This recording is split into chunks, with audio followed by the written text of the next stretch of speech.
শীতের শুরুতে চলে আসলাম শীতকালের সবজি নিয়ে পালং শাক। দেখতে পাচ্ছ কত সুন্দর পালং শাক হয়েছে, একবার থকথক করছে।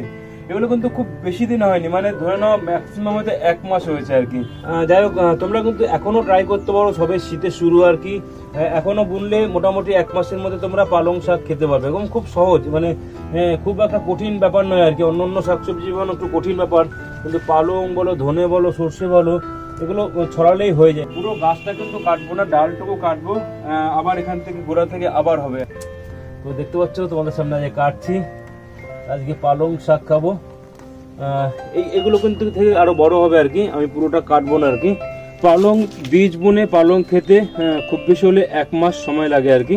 তো কি করে, প্রথমে হচ্ছে মাটিটাকে একটু ভালো করে রোদে শুকিয়ে নিতে হবে, ঝুরঝুরা করতে হবে। যে কোনো গাছের মাটি ঝুরঝুরা করতে হবে, তার সাথে ভার্মি কম্পোস্ট, কোকোপিট আর মিক্সচার জৈব সার, যদি না থাকে হাড়ের গুঁড়া, বনডাস্ট, নিমখোল এগুলো দিতে পারো আর কি।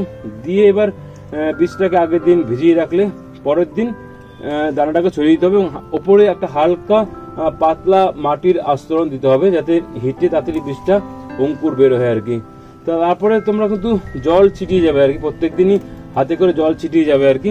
তারপরে দেখবে অন্তত 3 থেকে 4 দিনের মধ্যে অঙ্কুর বেরিয়ে গাছ হওয়া শুরু হয়েছে আর কি। মাঝখানে কিন্তু কোনো সার আমি দেইনি, আমি খুব একটা সার দেইও না আর কি। দিলেও জৈব সার, বাড়িতে সবজি পছন্দ যে সার বানাই সেগুলোই দিই। আর এখানে মাত্র আমি একবার সার দিয়েছি। তবে হ্যাঁ, এবার যে পাতাটা কাটছি, কাটার পর কিন্তু একবার আমি সার দেবো, সেটাও জৈব সার দেবো। দেখতে পাচ্ছ কতটা কেটে ফেলেছি আর কি। এখানে একটুখানি বাকি আছে, পুরোটাই কেটে ফেলবো, আবার হয়ে যাবে মোটামুটি দিন 10-এর মধ্যে আর কি। আমরা খাওয়ার মতন জায়গায় চলে যাবো, কারণ এগুলো এখন হচ্ছে গ্রোথটা খুব ভালো হবে আর কি, যেহেতু গাছটা বড় হয়ে গেছে। আর আজকে বিকেলে একটুখানি সার দিয়ে দেবো এটা কাটার পরে আর কি। তারপরে তোমাদের হয়তো আর দেখাবো না, আর অন্যান্য জিনিস দেখাবো। শীতের শুরুতে সত্যি একটা নেশার মতন আর কি, যাই করি, যতই ব্যস্ত থাকি, যেন একটু গাছের দিকে ঝোঁকটা বেড়ে যায় অটোমেটিক্যালি আর কি। এবং খুব ভালো, এই বছর কিন্তু আমি একদম যত্ন নিতে পারিনি, খাটতে পারিনি। তো সবাই বলে আর কি আমার হাতে নাকি গাছ খুব ভালো হয়, আমার মা বলে আর কি। যাই হোক, সেটা আমি জানি না হয় কি হয় না, কিন্তু এইটুকু বলতে পারি এবার আমি একদম খাটিনি, জাস্ট মাটিটা ফেলে ছড়িয়ে দিয়েছিলাম। ভাবতেও পারিনি যে এবার এত ভালো গাছ হবে। বাদ বাকি যে গাছগুলো আছে সেগুলো তোমাদের সামনে আস্তে আস্তে তুলে ধরবো আর কি। তো যাই হোক, এবার কিন্তু ভিডিওটা অনেকটাই বড় হয়ে গেছে, তোমাদের পুরো শাকটা দেখাচ্ছি। দেখতে পাচ্ছ কত সুন্দর, দেখেই মন ভরে যায় আর কি। তো যাই হোক, ভিডিওটি আর বড় করবো না। যদি ভিডিওটি ভালো লেগে থাকে তাহলে অবশ্যই লাইক, শেয়ার, সাবস্ক্রাইব, কমেন্ট এবং ফলো করবে।